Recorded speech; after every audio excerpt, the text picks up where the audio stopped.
Grand rising, grand evening, whatever time it is for you.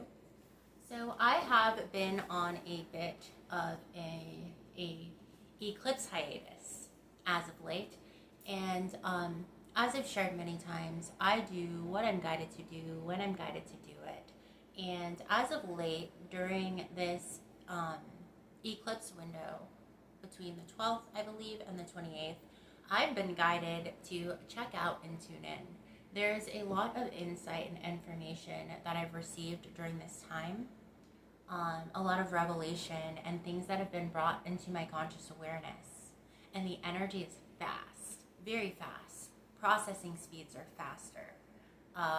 Information being observed, received, and then understood is happening significantly faster. If I could use one word to define and explain the current energy, it would be quick, fast, immediate. So, with that being said, I want to start off by sharing a poetic transmission, and then I want to share some of the channeled messages and information that I've received while being on my eclipse hiatus before I return to my eclipse hiatus. We'll start with the poetic transmission.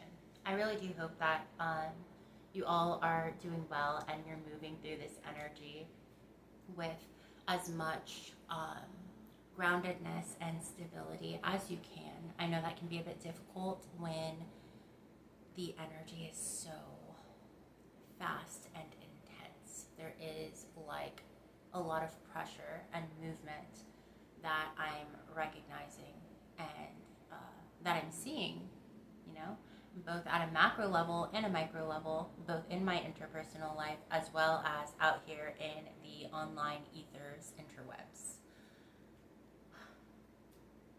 Here's the poetic transmission. They bet on us like racehorses, with endless wealth they hoard. What we perceive as being peace, they see as being bored. A checkerboard of pieces, fingers puncturing each brain. They tell us who is credible, worthy, weak, insane. But what about the beings they can't predict or see? Instead of cogs and hardware, our minds move sovereignly. We're the ghost in this machine. We fuel liminality. True fear is here from what they can't quantify. We exist outside of numbers. We've dissolved all of the lines.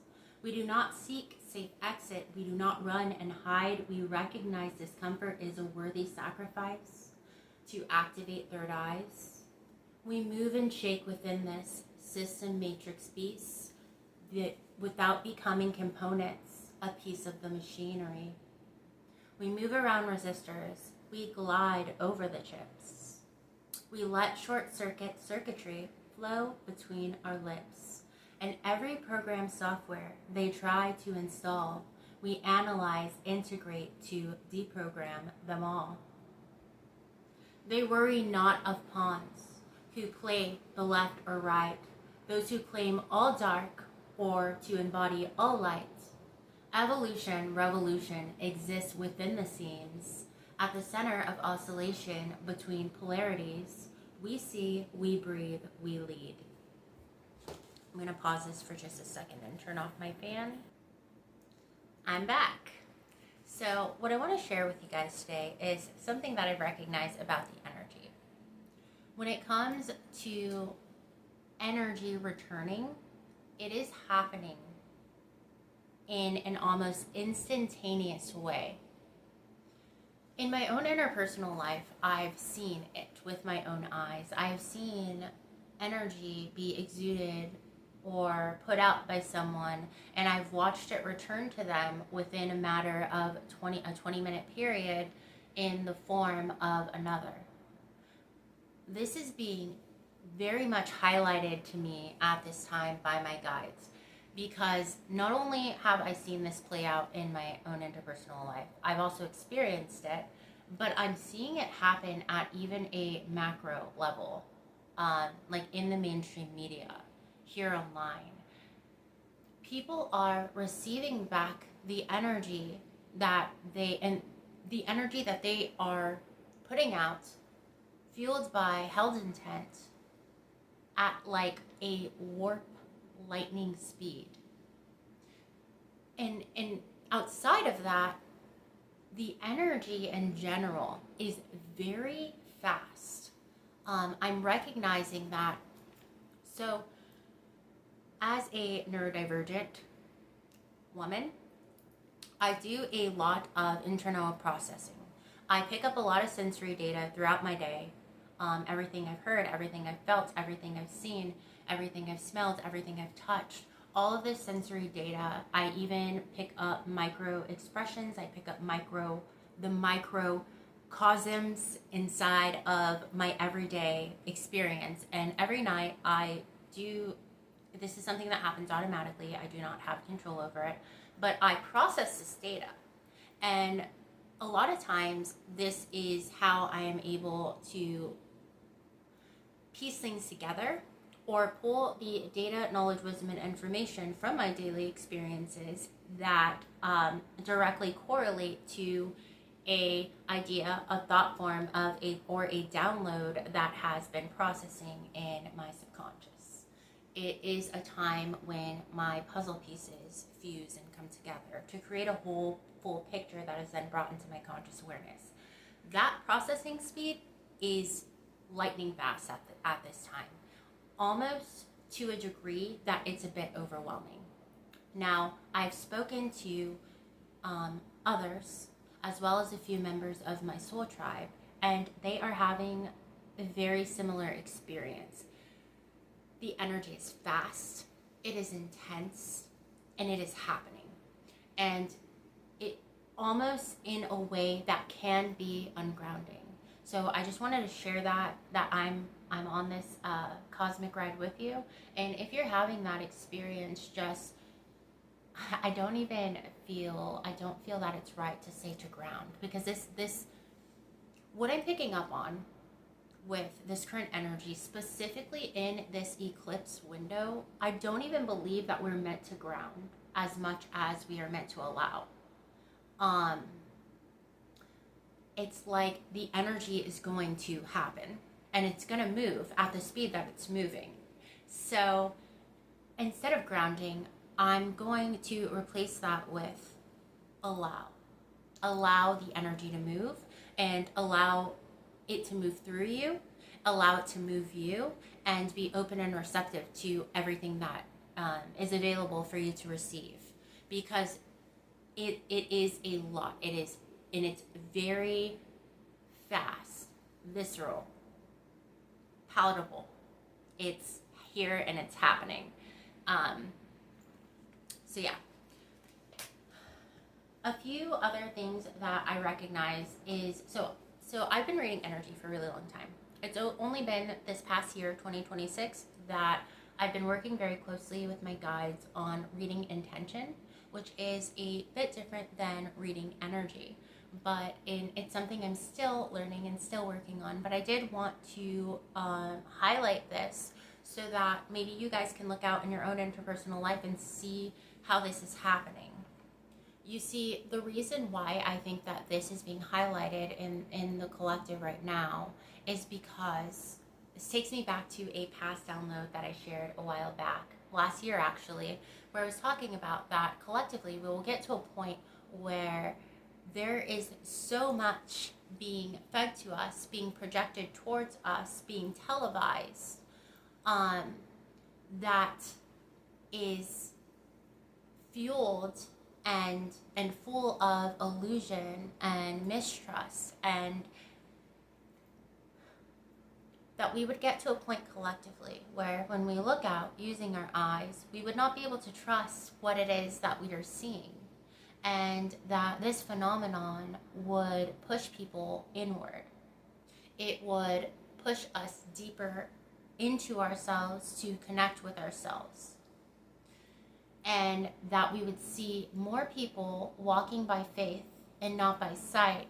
And when I talk about walking by faith and not by sight, I mean our nervous systems would become the eyes and the guide that we would use to move through this current cycle and transit that we are collectively in. There is so much falsity and illusion that is attempting to manipulate, attempting to program the mind, right?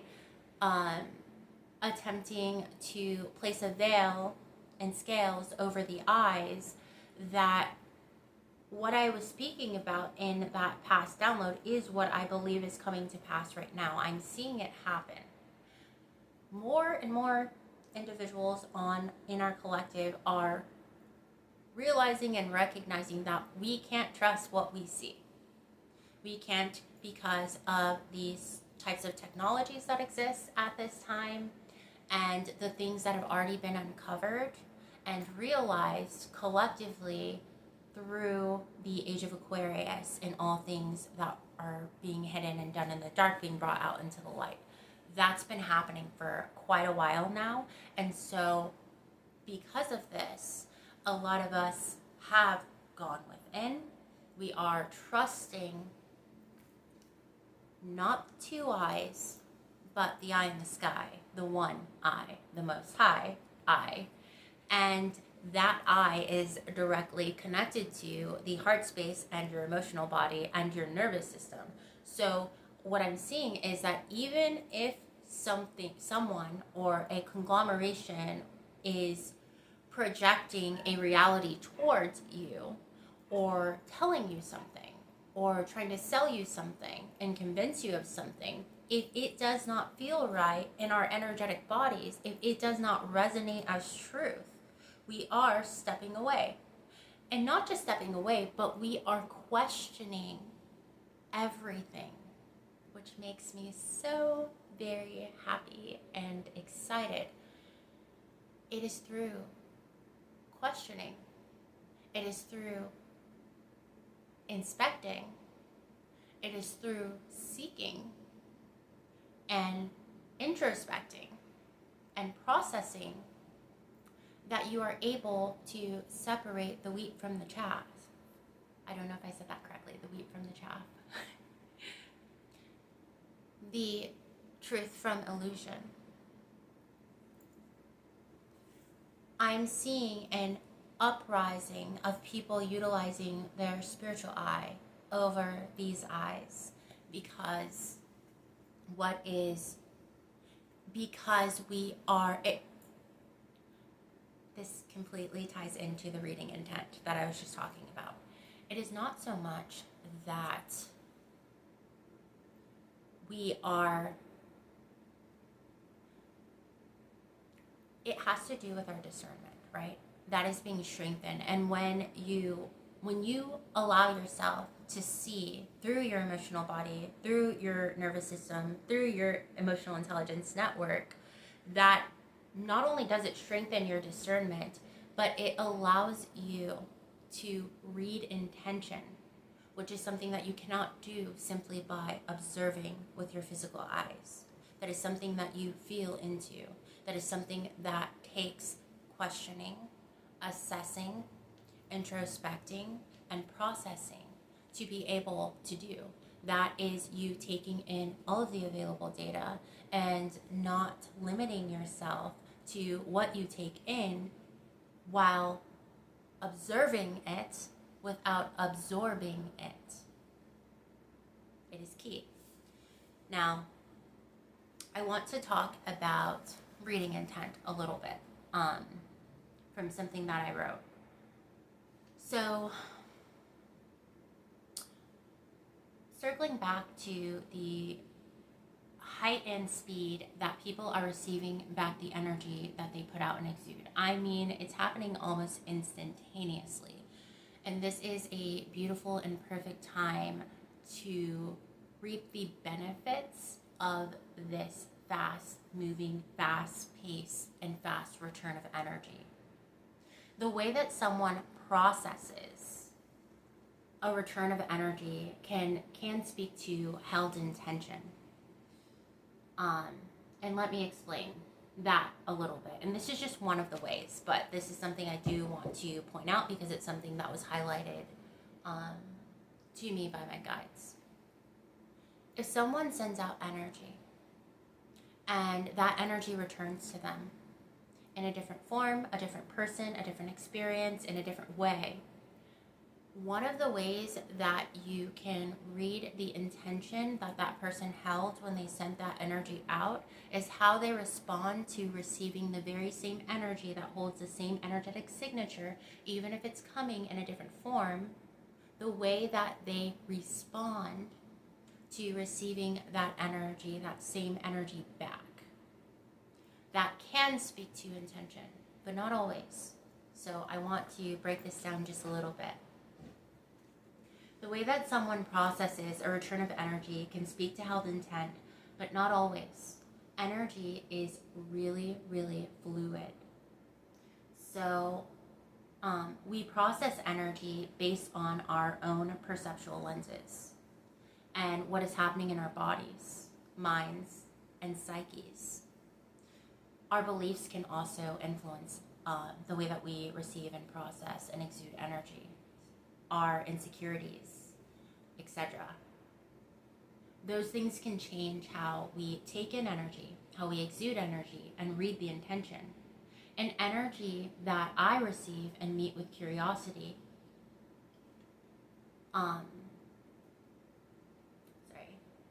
an energy that I receive and meet with curiosity isn't going to have a belief or intention attached to it because I received it with curiosity. And there's nothing in me for it to cling to and birth a believed intention.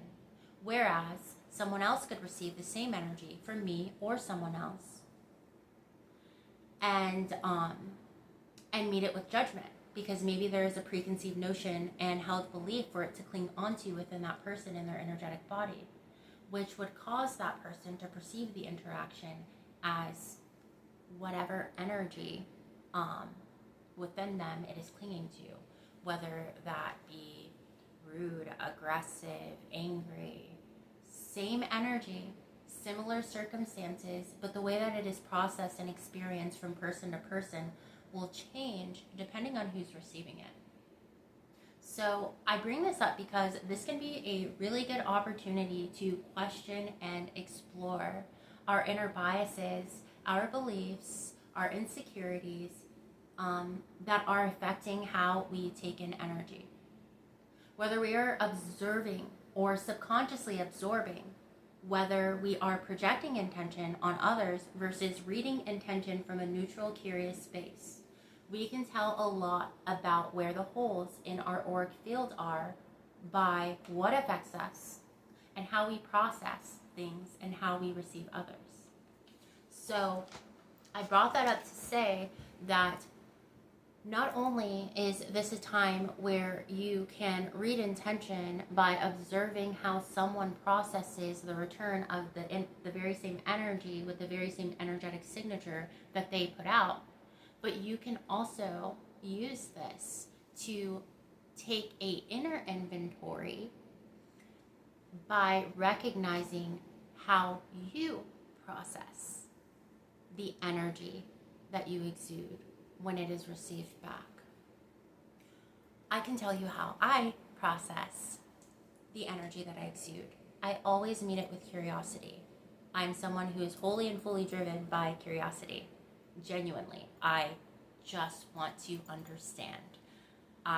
So when I receive back a return of the energy that I exude, whatever form and whatever way that it comes back to me, I meet it with open receptivity and curiosity, because I know that in doing that, I'm going to learn more, I'm going to come to understand more, and I'm going to connect deeper and deeper with myself, which allows me to stand more fully and wholly in my authentic self and expression.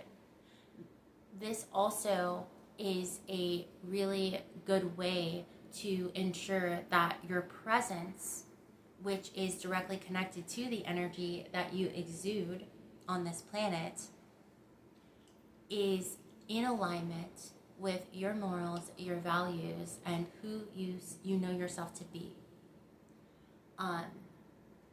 So these very fast-paced, quick, energetic returns, I think, are a really good opportunity that can be used for our benefit if met with curiosity, receptivity, and open arms.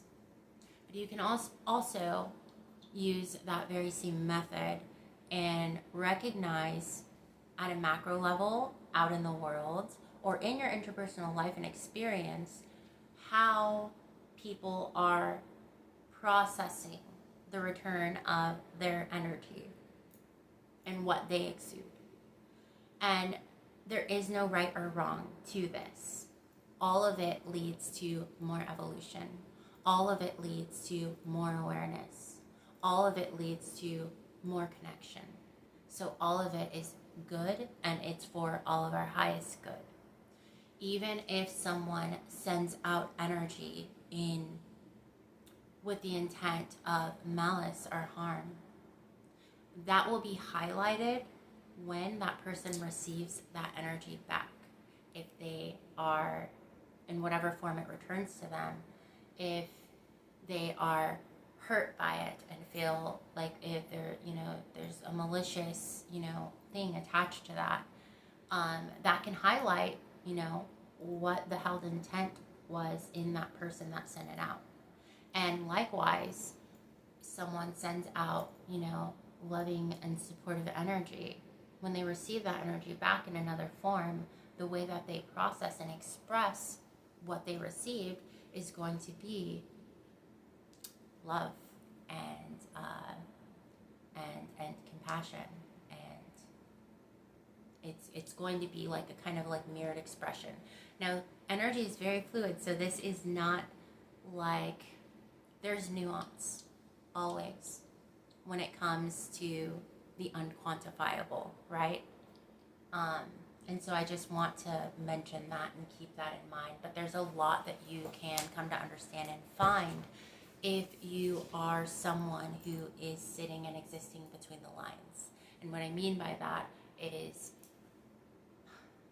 for those of us, actually, I mentioned it in my Poetic transmission. I mentioned Ghosts in the Machine. Now, I know that there are other meanings to that, Ghosts in the Machine, but I want to break down what I mean by that. There are a lot of us in the collective who are in the matrix, functioning in the matrix, but we are not a part of it. We have not been absorbed by that in which we are observing. We are not the cogs or we're not the cogs in the machine. We are not the components, but instead we are the air surrounding them. And so when I speak to this type of energy, Ghost in the Machine, it means that you have a fluidity to your energy. And this type of fluidity, it grants you the beautiful opportunity to take in all of the knowledge and wisdom that is to be understood and gained from either polarity that you are witnessing out there or in here, and sit between and sit in a space of simple objective observation without attaching to any intention or any held beliefs, because your held beliefs are fluid. They change with the influx of new information. Your beliefs change with the input of new data points. That type of fluidity is a fucking superpower that is going to make moving through the changes that are going to start happening at a very quick speed. It's already begun. These changes that happen globally, but also interpersonally, this will grant you, this is a beautiful tool to be able to sit in a space of liminality, to be able to observe something without absorbing it or becoming that in which you are observing. To be able to take in all of the good stuff, the knowledge and the wisdom, because you are meeting these things, both yourself and what exists outside of you, with such genuine curiosity and open receptivity that you are able to take in what is to be learned, what is to be understood, which helps you cultivate more tools. more knowledge, more wisdom, more information, and more clear guidance. It directly feeds into and strengthens that discernment. It feeds into and strengthens your ability to walk not with your physical eyes, but with the eye in the sky that you are connected to. And so liminality and fluidity are very helpful at this time to help us move through the fast-paced energy and intense changes that are going to be happening in all of our lives, but also at a collective level. I keep seeing and feeling the energy of lightning speed. And so if you can embody this fluidity and just allow the energy to move you, move through you, as well as move with it simultaneously, then you are in a really good space to move through this time without becoming shattered or ungrounded, like severely ungrounded, without becoming too unrailed, because the path that you are walking, you may find very soon,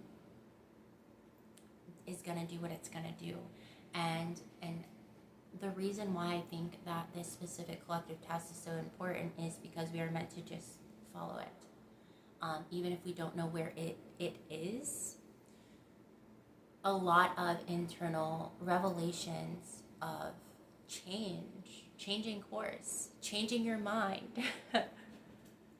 It's going to be very, there's going to be an upkick in that. And I'm feeling it and have been feeling this in the energy since the solar eclipse on the 12th. Things just got quicker. Things just got faster.